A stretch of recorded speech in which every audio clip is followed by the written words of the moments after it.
కీర్తనలు 95వ కీర్తన. దయచేసి గ్రంథంలో వాళ్ళందరూ తెలిసి చూడండి. 95వ కీర్తన.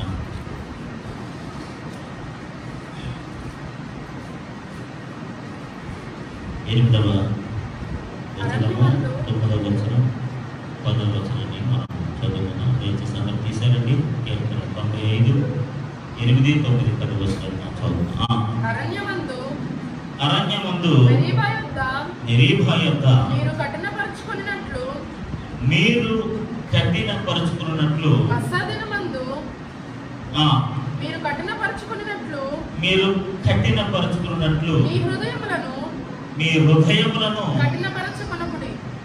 మీ హృదయాలను కఠినపరచుకొనకుడి. అచ్చట ఆ దినాల్లో, ఆ సమయాల్లో, ఆ పరిస్థితుల్లో అచ్చట మీ తండ్రులు, మీ పితరులు నన్ను చాలా పరీక్షించారు, నన్ను చాలా శోధించారు, నా కార్యాలు చూశారు. 40 ఏండ్ల కాలము ఆ తరము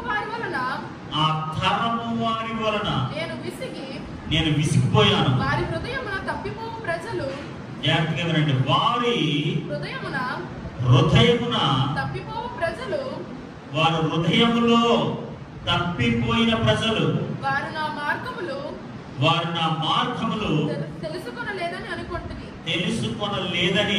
నేను అనుకుంటుని.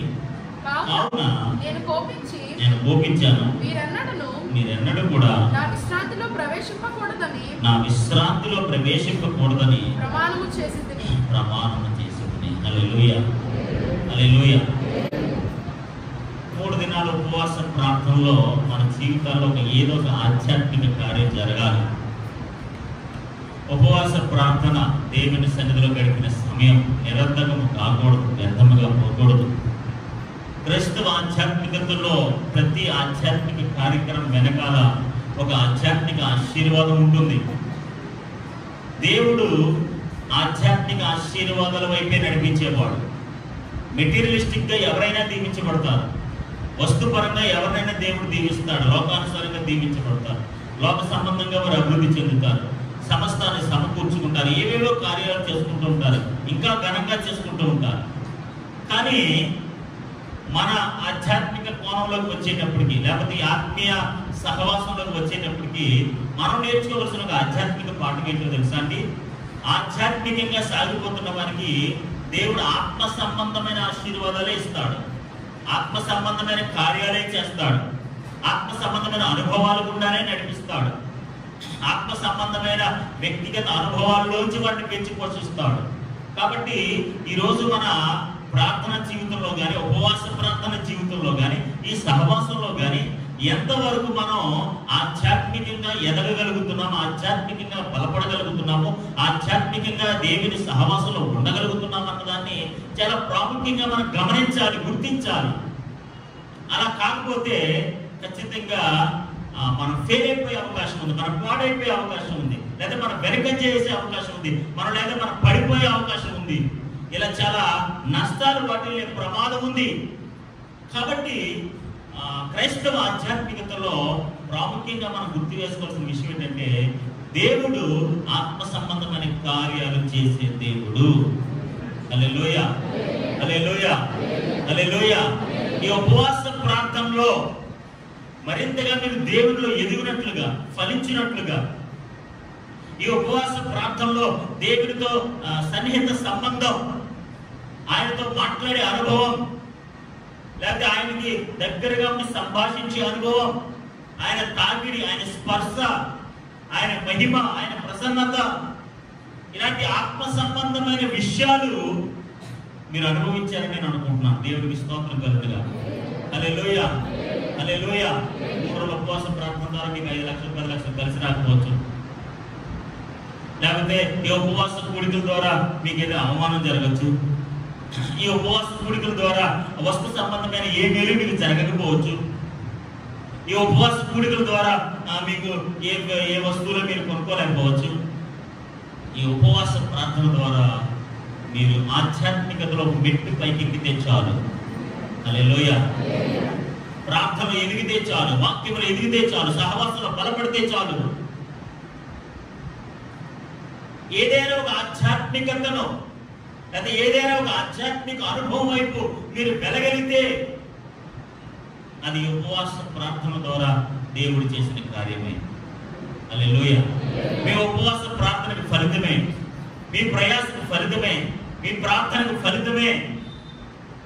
అంతేగాని ఈ లోకంలో మనం ఎంత ఘనంగా గొప్పగా లేకపోతే ఇంకెంత ఉన్నతంగా మనం ఏ కార్యం చేసినా ఎలా చేసినా దేవుని వాక్యం విషయంలో, సహవాసం విషయంలో, ఆధ్యాత్మిక విషయంలో మీరు ఒకవేళ పేదవారిగా ఉండిపోతే లేకపోతే చిన్నవారిగా ఉండిపోతే అది ఏమాత్రం కూడా మనకి ప్రయోజనకరం కాదు. దేవునికి స్తోత్రం కలుగునుగా.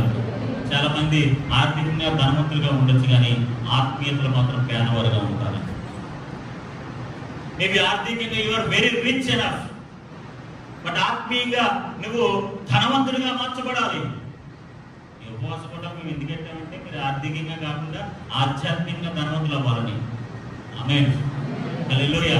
ఈ ప్రార్థనలు, ఈ వాక్యాలు, ఈ సహవాసాలు, ఈ ఉపవాస కఠినత్వం ఇవన్నీ ఎందుకు? మునుపటి కంటే ఇప్పుడు ఎందుకు అంత మేము కఠినమైపోయాం? మునుపటి కంటే నాన్నగారి పరిస్థితుల కంటే ఇప్పుడు పరిస్థితులు ఎందుకు మేము అంత కఠినంగా మార్చుకోవాల్సి వచ్చిందంటే మేము ఆధ్యాత్మికంగా ధనవంతులు చేయాలని ఆశపడుతున్నాం. దేవునికి స్తోత్రం కలుగునుగా. హల్లెలూయా. హల్లెలూయా. ఆత్మ సంబంధమైన విషయాల్లో మీరు గొప్పవారు అవ్వాలని మేము ఆశపడుతున్నాం. ఆత్మ సంబంధమైన దైవికమైన కార్యాలు చేయడంలో మీరు శక్తివంతులు అవ్వాలని మేము కోరుకుంటున్నాం. వాక్యంలో స్థిరపడాలని కోరుకుంటున్నాం. ప్రార్థనలో ఎదగాలని కోరుకుంటున్నాం.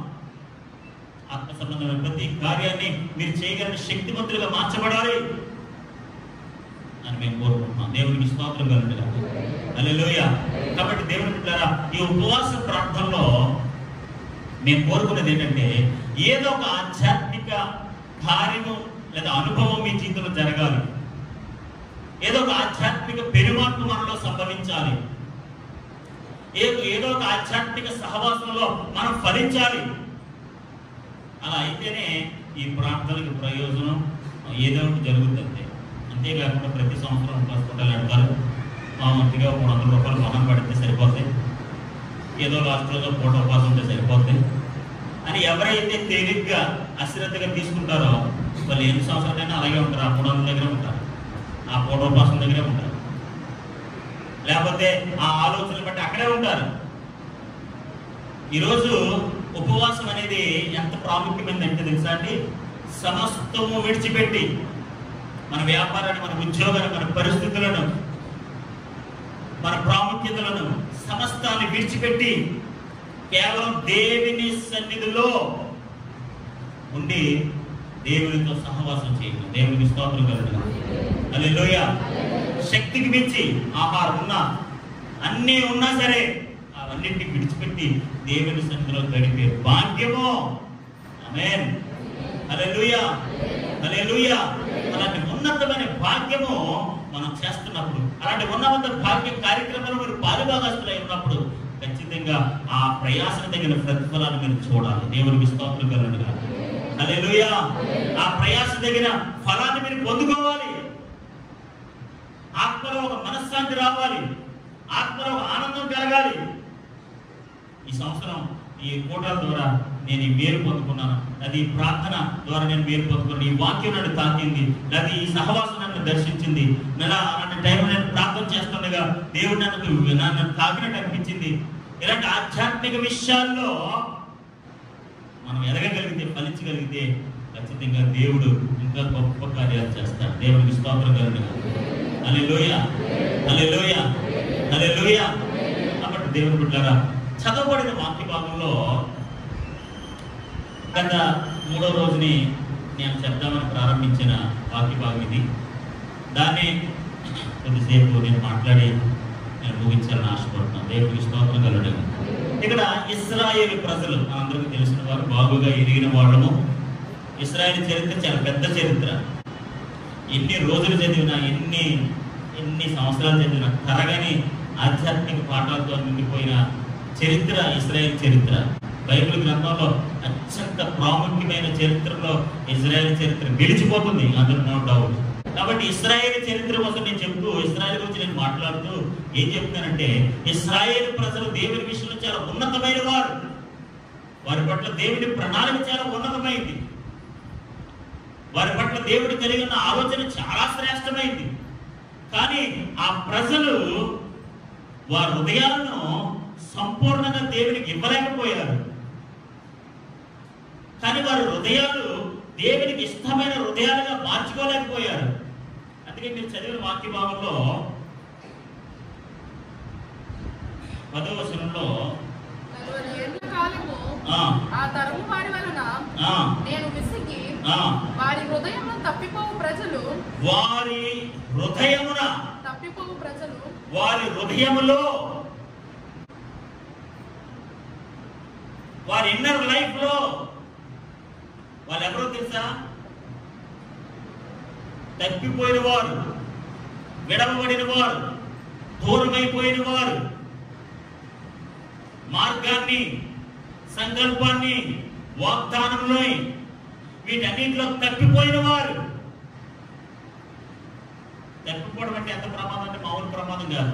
ఇప్పుడు ఎవరైనా కుర్రడు తప్పిపోవడానికి ఎంత కష్టం, అవునా కదా? ఎంత ఏడుస్తారండి, కుర్రడు తప్పిపోయాడని.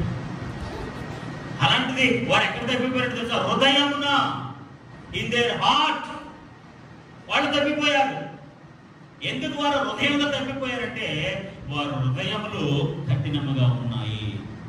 హల్లెలూయా, హల్లెలూయా. చూడండి సామెతల గ్రంథం 4వ అధ్యాయం 23వ వచనంలో,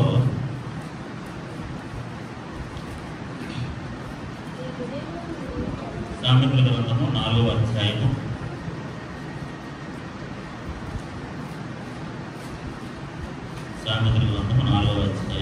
23వ వచనాన్ని మనం చదువుకుందాం. మీ హృదయములో నుండి జీవధారలు బయలుదేరును. ఆమేన్. మీ హృదయములో నుండి ఏం బయలుదేరుతాయి? ఏంటమ్మా?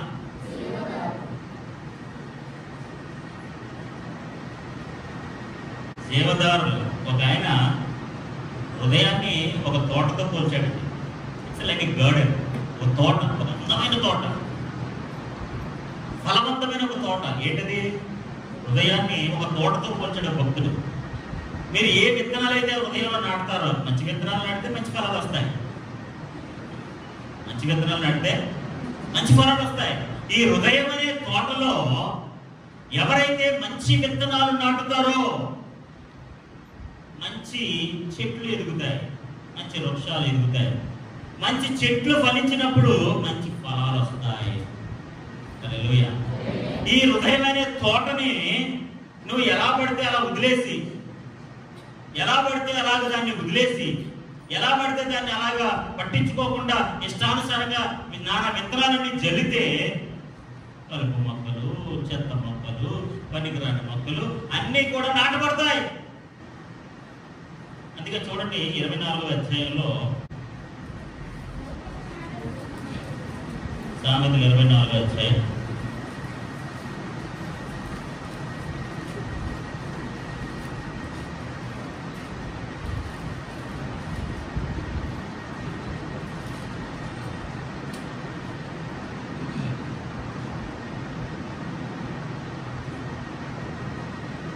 24వ అధ్యాయం 30-31 వచనం. సోమరివాని చేను నేను దాటి రాగా, సోమరివాని యొక్క చేను, కొన్ని తోట అని అనుకోండి, ఒక బద్దకస్తుడు. సోమరివాని చేను నేను దాటి రాగా, ఆడ చేను, ఆడ పొలం, ఆడ తోట నేను దాటి రాగా, తెలివిలేని వాని ద్రాక్ష తోట నేను దాటి రాగా, తెలివి లేని ద్రాక్ష తోట నేను లేని వాని తోట నేను దాటి రాగా, ఇదిగో దాని అన్నంతటా, ఆ తోటలో, ఆ చేనులో ముండ్ల తుప్పలు బలిసి ఉండను. ముండ్ల తొప్పలు బలిసి ఉన్నాను. చేలో ఏమున్నాయట? ముండ్ల తొప్పలు ఉన్నాయట. ద్రాక్ష తోటలు ఏమున్నాయట? ద్రాక్ష తోటలు ఏమున్నాయి? ముండ్ల తొప్పలు ఉన్నాయి. నేను ఒక చేను దాటి వెళ్ళాను, లేదా ఒక ద్రాక్ష తోట దాటి వెళ్ళాను అంటే ఆ పొలం గుండా వెళ్ళాల్సి వచ్చింది, ఆ చేను గుండా వెళ్ళాల్సి వచ్చింది, ఆ ద్రాక్ష తోట గుండా వెళ్ళాల్సి వచ్చింది. దాని అందంతటా ముండ్ల తుప్పలు బలిసి ఉండెను. ఆ ద్రాక్ష తోటలో నేను ద్రాక్ష పళ్ళు ఏమైనా కనపడతాయని చూస్తే నాకు ద్రాక్ష పళ్ళు ఏమీ కనిపించలేదు. ఏం కనిపించాయి?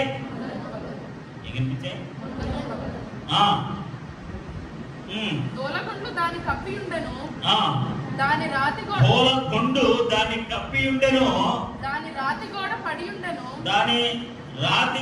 పడి ఉండెను. నేను దాన్ని చూచి యోచన చేసుకుంటుని దాన్ని కనిపెట్టి బుద్ధి తెచ్చుకుంటుని. హల్లెలూయా. ముండ్ల తొప్పలు, నానా రకాల పిచ్చి మొక్కలు, గోడ ఎలా ఉందంట అంటే చుట్టూ ప్రహారీ కూడా ఉంటుంది కదా, గోడ పడిపోయింది, సరైన కాపుదల లేదు. ద్రాక్ష తోటలు కూడా వెళ్తేనేమో ముండ్ల పొదలు కనపడతాయి, ఇంకా వేరే వేరే పిచ్చి మొక్కలు కనపడతాయి, కాపుదల సరిగ్గా లేదు. అవన్నీ చూసి నేను బుద్ధి తెచ్చుకున్నాను. అందుకే నేను ముందే ఏం చెప్పాను తెలుసా? హృదయం అనేది ఒక తోట లాంటిది. ఆ తోటలో మంచి ఫలాలు వచ్చే ఒక తోటగానే హృదయముగా ఉండాలి. జీవధారలు, ఆమేన్. జీవధారలు రావాలో, చేదు నీళ్లు రావాలో, మట్టి నీళ్లు రావాలో, మరి మీ హృదయం మీద ఆధారపడి ఉంటుంది. హల్లెలూయా, హల్లెలూయా. చూడండి, ఇందాక మీరు చదివిన 4:23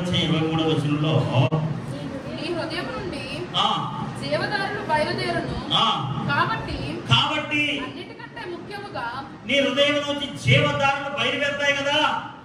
అది ఒక అందమైన తోట కదా, అది ఒక అందమైన చేదు కదా, మంచి విత్తనాలు నాటి మంచి ఫలాలు అనుభవించే ఒక తోట వలె నీవు నేను మనందరూ కూడా ఏర్పాటు చేసుకోవలసిన వారమై ఉన్నాము. అది జీవధారలు.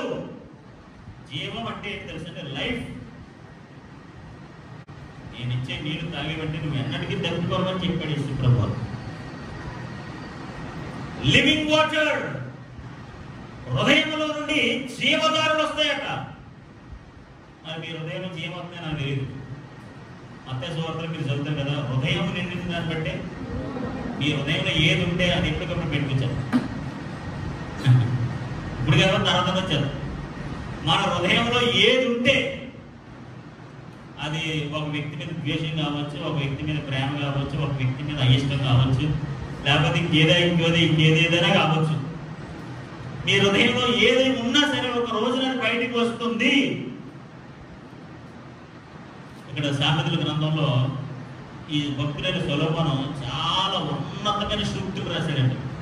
రెండు వండర్ఫుల్ సూక్తులు అనమాట. అలాంటి గొప్ప సూక్తుల్లో ఒక ఉన్నతమైన సూక్తి ఇదే. హల్లెలూయా. నీ హృదయంలో నుండి జీవధారలు బయలుదేరును. జాగ్రత్తగా వినండి. మీ హృదయంలో నుండి జీవధారలు బయలుదేరును. అంటే మన హృదయము జీవధారలు ప్రవహించే హృదయము. మన హృదయము ఒక ఏదైన తోట లాంటి తోట. ఆ తోటలో, ఆ జీవధారలు ప్రవహించే తోటలో ఎంత ఉన్నతంగా ఉంటారో ఒకసారి మీరు ఆలోచించేయండి. హల్లెలూయా. ఇప్పుడు మీరు తోట వేస్తారు కదా, మీ అందరికీ ఉంటాయి కదా మన తోట. ఎలా ఉంటుంది మన తోట? ప్రతిరోజు వెళ్తారా తోటలోకి? అంటే ప్రతిరోజు వెళ్తారా తోటకి? క్లీన్ చేస్తారా? చెదాన పడుతుందా లేదా చూస్తారా? దానికి మందు కొడతారా? నీళ్లు పెడతారా? కాపుదలు కాస్తారా? చుట్టూ ప్రహరీ కడతారా? ఒక రోజు నేను సోమరవాణి చేని దాటుకుంటూ వెళ్తున్నాను. ఒక ద్రాక్ష తోట గుండా వెళ్తున్నాను. చేను ఎలా ఉందో తెలుసా అండి? ముండ్ల కప్పులు, చెత్త మొక్కలు, చెత్త చెదారం. ఒక దైవికమైన తోట ఇలాగే ఉంటుందా? జీవధారలు ప్రవహించే హృదయం ఇలాగే ఉంటుందా? ఆధ్యాత్మికతలో ప్రార్థనలో సహవాసం ఎదుగుతున్న హృదయము ముండ్ల కప్పులతోటి, లేదా చెత్త మొక్కలతోటి, పడిపోయిన గోడలతోటి, సరైన సంరక్షణ లేక. దేవుని బిడ్డలారా, ఈరోజు మన క్రైస్తవ ఆధ్యాత్మిక జీవితంలో ఈ ఉపవాస ప్రార్థనలో ముగింపులో ఈ ప్రార్థనల వల్ల మన జీవితంలో జరగాల్సిన గొప్ప కార్యం ఏంటో తెలుసా? నీ హృదయమైన తోట బాగుపడాలి. ఆమేన్. చెప్పండి గట్టిగా ఆమేన్. ఆమేన్. హల్లెలూయా. మీ హృదయం అనే తోట మంచి విత్తనాలతో నాటబడి, వాక్యం అనే విత్తనాలతో నాటబడి, జీవధారలు ప్రవహించి ద్రాక్ష తోటలు నాటబడినదై మంచి ఫలాలిచ్చే చేడులాగా తోటలాగా ఉండాలి. హల్లెలూయా. ఈ తోట బాగుంటే హ్యాపీ కదా. ఈ తోట బాగుంటే ఏమవుతాయి? హృదయమైన తోట బాగుంటే దేవుని ఆశీర్వాదాలు వస్తాయి. హల్లెలూయా, హల్లెలూయా. భౌతికమైన మీ తోటలు బాగుండొచ్చు, మీ చేతులు బాగుండొచ్చు, మీ పరిస్థితులు బాగుండొచ్చు, కానీ హృదయం అనే ఆధ్యాత్మిక చేను తోట జీవధారలు ప్రవహించే ఒక ఉన్నతమైన హృదయము మొండల తుప్పలతో ఉందట. మొండల తుప్పల్లో ఉన్న చేలోకి ఎవరైనా వెళ్తారా? అంటే మొండల తుప్పలతో ఉన్న ఆ తోటలోకి ఆ చేలోకి ఎవరైనా వెళ్తారా? బయట కదా. ముళ్ళు ఏమైపోతాయి? ముళ్ళు ఏమవుతాయండి? గుచ్చుకుంటాయి, హాని చేస్తాయి, పాడు చేస్తాయి. అలాంటి హృదయము మనకే మేలు చేయదు. హల్లెలూయా, హల్లెలూయా. కాబట్టి దేవుని బిడ్డలారా, ఈరోజు మన హృదయం అనే ఈ చేనులో తోటలో మంచి విత్తనాలు నాటాలి. ఆమేన్, హల్లెలూయా. ప్రేమ అనే విత్తనాలు నాటాలి, కనికరం అనే విత్తనాలు నాటాలి, వాక్యం అనే విత్తనాలు నాటాలి. ఇలాంటి ఆధ్యాత్మిక విషయాలతో కూడిన విత్తనాలను నాటగలిగితే ఈ తోటలో మంచి ఫలాలు ఫలిస్తాయి. దేవుడికి స్తోత్రం కదండి. హల్లెలూయా. జనరల్గా ఏ తోటలోకి వెళ్తారు మీరు? చిన్నప్పుడు కొంతలో మాకు మామిడి తోట ఉండేది. అంటే మామిడి తోటలోకి వెళ్తాం మేము, వెళ్ళేవాళ్ళు మామిడికాయలు వస్తాం. మామిడికాయలు వస్తానికి వెళ్తాం. అదే అక్కడ ముళ్ళ తప్పులు ఉన్నాయి, రాగి తప్పులు ఉన్నాయి, ఆదప్పులు ఉన్నాయి, లేకపోతే దురదొక్క ఆకులు ఉన్నాయి, ఉంటాయి కదా. అలాంటి సో అలాంటి ఎక్కడ వెళ్తాం మనం? వెళ్ళలే. దేవుడికి స్తోత్రం కలుగునుగా. కాబట్టి నీ హృదయంలోంచి జీవధారలు, ఆమేన్, హల్లెలూయా. ఈ 3 దినాల ఉపవాస కూడికల ద్వారా నీ హృదయంలో గొప్ప మార్పు కలగాలి. ఆమేన్. బాహ్య సంబంధం కలదు, బయటిగా ఏ మార్పులు జరిగినా జరగకపోయినా నీ హృదయమైన చేను బాగుపడాలి, నీ హృదయమైన తోట బాగుపడాలి, మంచి ఫలాలు ఫలించే హృదయముగా మన హృదయాన్ని మనం ఉంచుకోగలిగితే ఖచ్చితంగా దేవుడు మన తోటను దీవించిన గాక. ఆమేన్. మీ చేనును దేవుడు దీవించిన గాక. చేను పడతారు కదా, చేను ఎప్పుడైనా పురుగులు పడేస్తారు. అప్పుడు తోటకి చేనుకి ఏం పడతాయండి? పడతాయి పడవా? ఏం చేస్తారు? ఏం చేస్తారండి? పోతే పోను, చేను పోతే పోను, తోట పోతే పోను అనుకుంటావా? అనుకో కదా. ఏం చేస్తాం? దాన్ని బాగు చేస్తాము. చెప్పండి, ఏం చేస్తారు? బాగు చేస్తారు. ఇప్పుడు ఈ హృదయమైన తోటను కూడా నువ్వు బాగు చేసుకోవాలి. హల్లెలూయా. ఒకవేళ అది పాడైపోయినాము, ముండ్ల తొక్కతో ఉందేమో, పేరుకి ద్రాక్ష తోటేమో, అందులో ద్రాక్ష పళ్ళు లేవేమో, పేరుకి ఆ జీవధారణ ప్రవహించే హృదయమేమో, కానీ అందులో జీవధారలు లేవు, అంత చేదు నీళ్ళే ఉన్నాయేమో, చేదైన అనుభవాలే ఉన్నాయేమో, చేదైన కార్యాలే ఉన్నాయేమో, చేదైన తలంపులే ఉన్నాయేమో. దేవుని బిడ్డలారా, ఈ హృదయంలోంచి జీవధారలు ప్రవహిస్తాయట. అది ఒక తోటతో పోల్చాడు ఒక భక్తుడు. అందమైన వనము, అసలు గార్డెన్. హృదయం అనేది ఒక గార్డెన్ లాంటిది. అలాంటి హృదయంలో ముండ్ల తుప్పలతోటి, ఇలాంటి చెత్త మొక్కలతోటి, ఫలాలు లేని మొక్కలతోటి ఒకవేళ ఉన్నట్లయితే దానివల్ల ఏ ప్రయోజనం లేదు. దాని రాతి గోడలు పడి ఉండెనో. గోడలు అంటే ఏంటండి? చుట్టూరు సంరక్షణ. అంటే ఆ తోటకి సంరక్షణ కూడా లేదు. అంటే మన హృదయానికి కాపుదల కూడా లేదు. హల్లెలూయా. మన హృదయానికి ఎటువంటి కాపుదల లేదు, వాక్యం అనే కాపుదల లేదు, ఏ కాపుదల లేదు. కాపుదల ఉంటే ముందు మొండల పక్కలు ఎత్తుకుంటే, అలాంటి చెట్లు మొక్కలు ఎత్తుకుంటే కాపుదలు ఉంటే.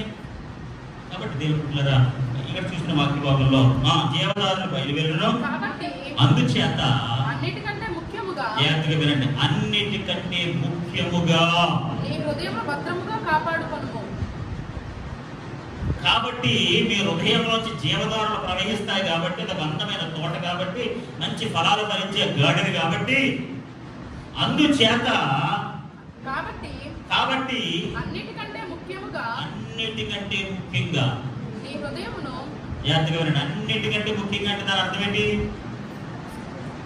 అన్నిటికంటే ముఖ్యంగా అంటే దాని అర్థం ఏంటండి? అన్నిటికంటే ముఖ్యమైనదంటే దాని అర్థం ఏంటి? ఇంకా దానికి మించిన ఇంపార్టెన్స్ దేనికి ఇవ్వద్దని. హల్లెలూయా. హృదయానికి మించిన ఇంపార్టెన్స్ దేనికి ఇవ్వద్దు. అన్నింటికంటే ముఖ్యముగా వెరీ వెరీ వెరీ ఇంపార్టెంట్ మీ హృదయమును భద్రముగా కేర్ఫుల్ గా జాగ్రత్తగా కాపాడుకొనుము. హల్లెలూయా. ఎందుకంటే అది జీవధారలు ప్రవహించే ప్రాంతము. ఎందుకంటే అదొక అందమైన గార్డెన్ తోట, మంచి ఫలాలు ఫలించే తోట. అలాంటి తోటలో మంచి విత్తనాలతో కూడిన ఫలాలే ఉండాలి. దేవునికి స్తోత్రం కలుగునుగా. హల్లెలూయా. హల్లెలూయా. అలాంటి హృదయము ఏమైపోయిందంట ఇశ్రాయేలు ప్రజల జీవితంలో? ఏమైపోయిందంట? తప్పిపోయింది. ఏమైంది? తప్పిపోయింది. హృదయం తప్పిపోవడం ఏంటండి? ఎప్పుడైతే హృదయం తప్పిపోతో మనం పాడైపోతాం. ఎప్పుడైతే దారి తప్పిపోతామో ఖచ్చితంగా మన జీవితాల్లో నిజమైన ఆశీర్వాదాలకు దూరం అయిపోతాం. హల్లెలూయా. చూడండి 95వ కీర్తనలోనే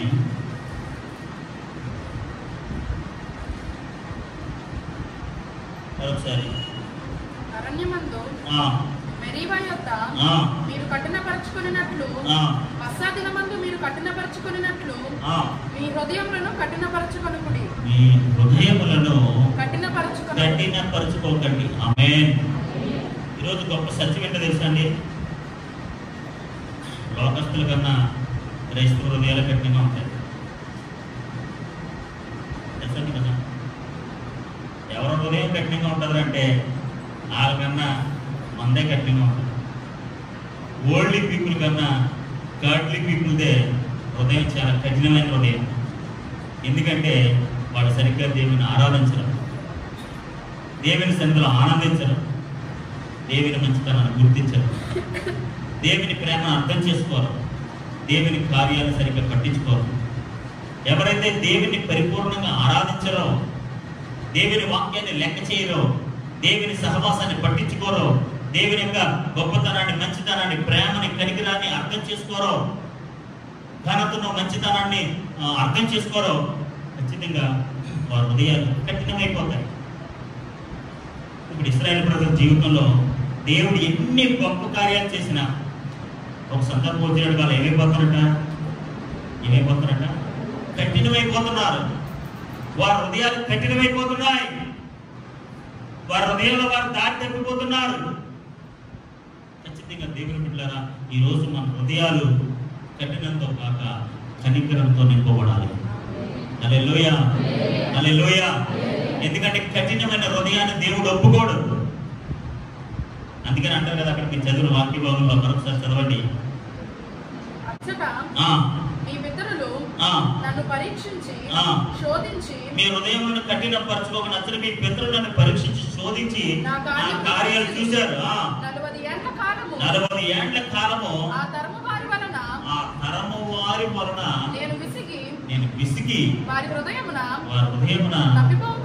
తప్పిపోయే ప్రజలు. దేవునికి స్తోత్రం కలుగునుగా. తప్పిపోయే ప్రజలు, విసిగించిన ప్రజలు, కఠినమైపోయిన ప్రజలు, దేవుని కార్యాలను అర్థం చేసుకోలేని ప్రజలు, దేవుని ఘనతను, మంచితనాన్ని, విశిష్టతను అర్థం చేసుకోలేని కఠినమైన హృదయాలు. ఇలాంటి కఠినమైన హృదయాల్ని ఖచ్చితంగా దేవుడు ఒప్పుకోడు. దేవునికి స్తోత్రం కలుగునుగా. హల్లెలూయా. కాబట్టి దేవుని బిడ్డలారా, మన ఆధ్యాత్మిక జీవితంలో ఈ 3 దినాల ఉపవాస ప్రార్థనలో ప్రాముఖ్యంగా మనం గుర్తించుకోవాల్సిన ఆధ్యాత్మిక సత్యం ఏంటో తెలుసా అండి? మన హృదయాలు కఠినత్వంతో కాక కనికరంతో నింపబడాలి. హల్లెలూయా. జీవధారలు ప్రవహించే హృదయాలుగా ఉండాలి. ఒక ఏదైనా తోట వలె ఉండాలి. మంచి ఫలాలు ఫలించే హృదయాలుగా మన హృదయాలను మనం ఏర్పాటు చేసుకోగలిగితే ఖచ్చితంగా దేవుడు మన హృదయాన్ని దీవిస్తాడు. హల్లెలూయా. హల్లెలూయా. హృదయ శుద్ధి గల వారు ధన్యులు. ఆమేన్. హల్లెలూయా. బయటికి మీరు ఎంత అందంగా కనిపించినా మీ హృదయం సరిగ్గా లేకపోతే మీ అందంగా ఉపయోగం లేదు. మీరు బయటికి ఎంత ధనవంతులుగా మీరు కనిపించినా, రిచ్ ఇన్ హార్ట్ అంటారు ఇంగ్లీష్లో. రిచ్ ఇన్ హార్ట్, హృదయంలో ధనవంతులుగా ఉండాలంట. Not in out side. బయట ధనవంతులు కాదు, హృదయంలో ధనవంతులు. ఈరోజు దేవుని బిడ్డలారా, ముఖ్యంగా దేవుడు చూసేది ఏంటో తెలుసా? మన హృదయాన్ని. హల్లెలూయా. కఠినమైన హృదయాన్ని దేవుడు ఒప్పుకోడు. కఠినమైన హృదయం ఆయనకి ఇష్టమైన హృదయం కాదు. కఠినమైన హృదయము ఆయన సంతోషించే హృదయం కాదు. కనికరంతో కూడిన హృదయాన్ని దేవుడు ఇష్టపడతాడు. ఆ హృదయము జీవధారలు ప్రవహించారు. కాబట్టి అందుచేత మీరు అన్నిటికంటే ముఖ్యముగా ఏం చేయాలట? మీ హృదయమును భద్రము చేసుకున్నాము. హల్లెలూయా. మంచి విత్తనాలు విత్తే చేరు కాబట్టి, మంచి ఫలాలు ఫలించే ఒక తోట కాబట్టి, జీవధారలు ప్రవహించే ఒక జీవ జలము గవిని లాంటి నది లాంటిది కాబట్టి అక్కడ చేదైన నీళ్ళు రాకూడదు. ఆమేన్. చేదు నీళ్ళు ఎవరైనా తాగుతారండి? ఈరోజు నీ హృదయం నుంచి చేదు మాటలు వచ్చాయనుకోండి, ఎవరైనా ఇష్టపడతారా? దేవుని హృదయం నుంచి చేదు మాటలు ఎలా వస్తాయండి? దేవుని హృదయమైన తోటలో ముండ్ల పొదలు ఎక్కడ ఉంటాయండి? దేవునితో కూడిన హృదయం కఠినంగా ఎలా ఉంటుందండి? దేవుని హృదయాలు కనికరంతో నింపబడాలి. దేవుని హృదయాలు జీవధారలు ప్రవహించే హృదయాలుగా ఉండాలి. దేవుని హృదయాలు ఫలాలు ఫలించే తోట వలె ఉండాలి. ఆమేన్. హల్లెలూయా. ఈరోజు దేవుని బిడ్డ, నీ హృదయమైన తోట ఎలా ఉంది? ఆ చేను ఎలా ఉంది? ఆ జీవధారలు ప్రవహించే ఆ హృదయంలో నుండి జీవధారలు వస్తున్నాయా? చేదు నీళ్ళు వస్తున్నాయా? చెడ్డ నీళ్ళు వస్తున్నాయా?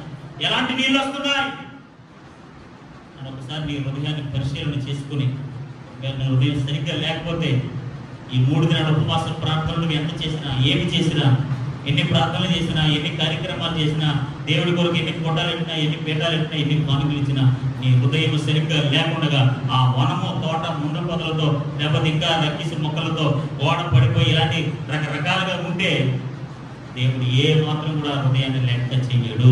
చివరికి ఒక మాట చదివి నేను ప్రార్థన చేస్తాను. కావున 11వ వచనం, కావున నేను కోపించాను. I got angry. I got angry because of your hearts. మీ హృదయ కాఠిన్యాన్ని బట్టి నాకు కోపం వచ్చింది. జీవధారలు ప్రవహించే ఆ హృదయం నుంచి చేతి నీళ్ళు వచ్చాయని I got angry.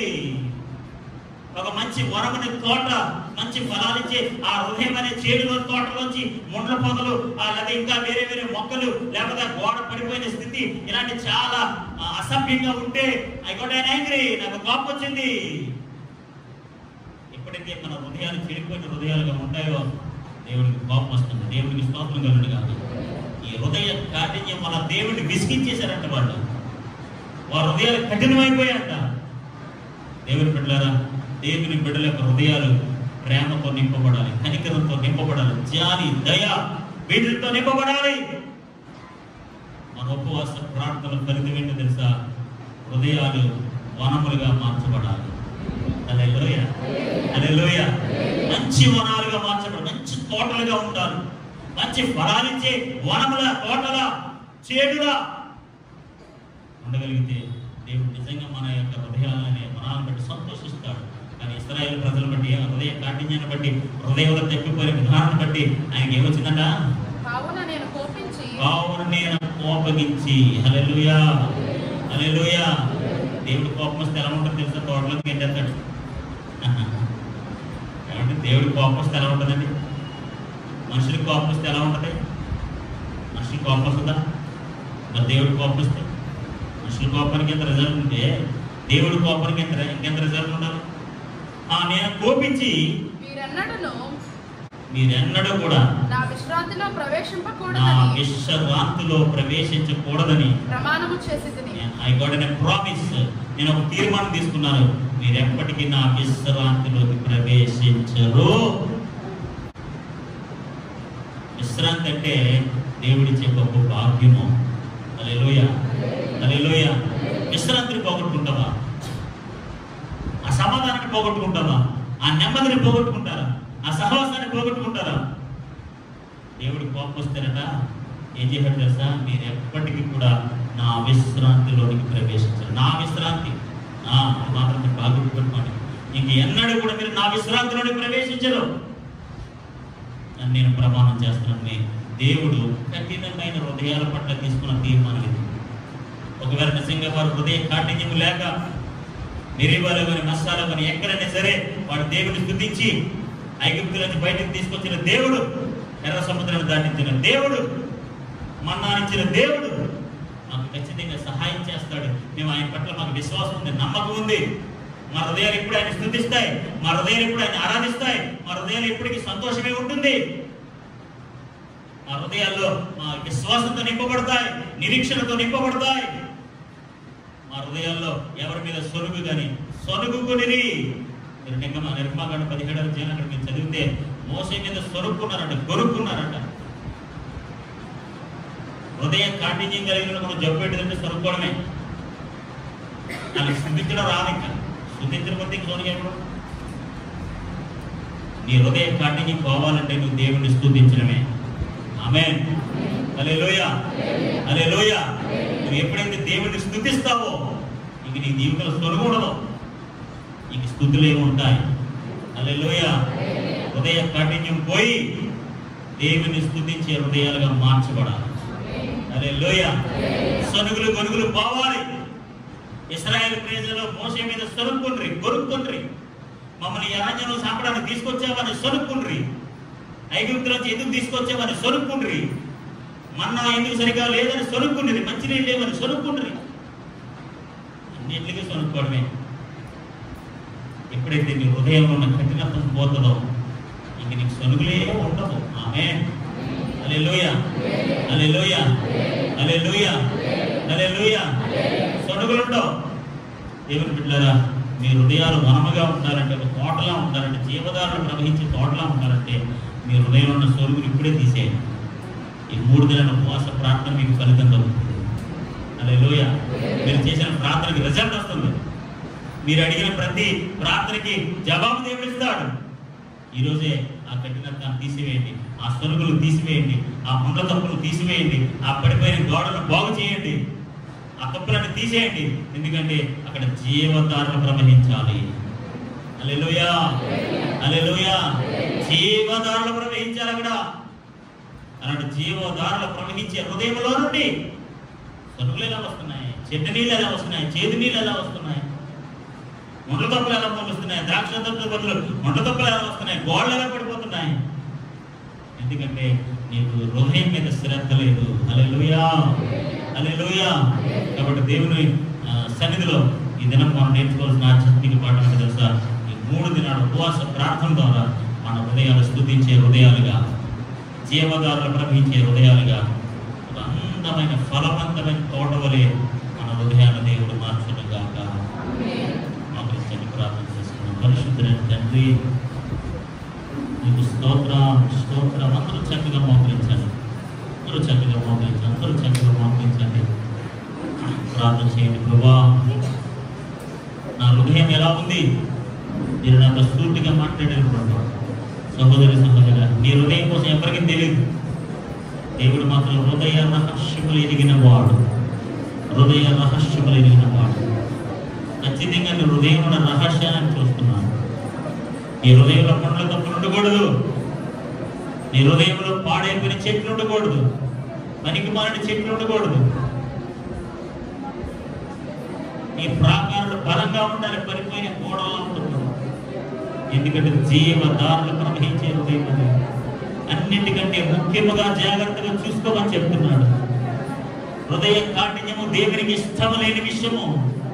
హృదయ కాఠిన్యము దేవునికి ఇష్టము లేనిది. దేవుని ప్రజల హృదయాలు స్తుతించే హృదయాలుగా ఉండును గాక. దేవుని భక్తుల యొక్క హృదయాలు సంతోషించే హృదయాలుగా ఉండాలి, ఆనందించే హృదయాలుగా ఉండాలి. అందరూ ఎలుగెత్తి ప్రార్థన చేయండి. హల్లెలూయా, హల్లెలూయా, హల్లెలూయా, హల్లెలూయా, హల్లెలూయా, హల్లెలూయా. హృదయ శుద్ధి, హృదయ శుద్ధి, హృదయ శుద్ధి. సహోదరుడు, సహోదరి, ఈ హృదయాన్ని శుద్ధి చేసుకుంటావా? ఈ హృదయంలో కఠినత్వాన్ని తీసుకెళ్తావా? ప్రేమతో నింపబడిన గాక, కనికరమతో నింపబడిన గాక.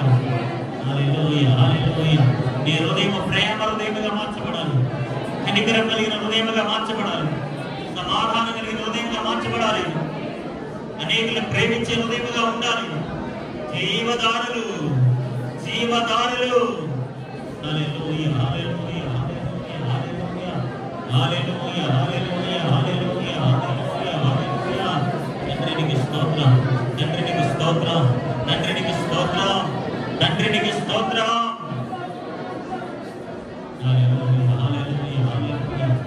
సహోదరుడ సహోదరి, నీ హృదయం ఎలా ఉంది? పరిశుద్ధాత్మ దేవుడిని అడుగుతున్నాడు,